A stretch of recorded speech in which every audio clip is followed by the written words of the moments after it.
What a টাইপিকার shoot out, যে জিতবে কিন্তু সেই সরাসরি মেগা ফাইনালে প্রবেশ করবে। এদিকে আছে আরাম এন্টারপ্রাইজ কলকাতা, যেখানে কিন্তু রোহিত দা, সুরাজ মুন্সি, মঞ্জু দা, সুদীপ দা। অ্যান্ড এদিকে আছে লাক্সারি লিভিং ফার্নিচার, বিট্টু দা, গেটু দা, টুবাই দা, শরীফুল দা। জাস্ট টাইপিকার শুট আউটটা কিন্তু দেখার মতো ছিল, অবশ্যই সেই সব ভিডিওটা দেখো। লাক্সারি লিভিং ফার্নিচারের হয়ে ফার্স্ট শট করতে এসছে গেটু দা, অ্যান্ড ওদিকে আরাম এন্টারপ্রাইজ গোলরক্ষক রোহিত দা।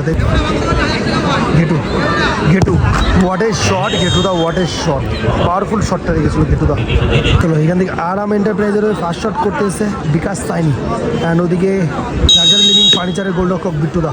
পারবে কিনা বিকাশ,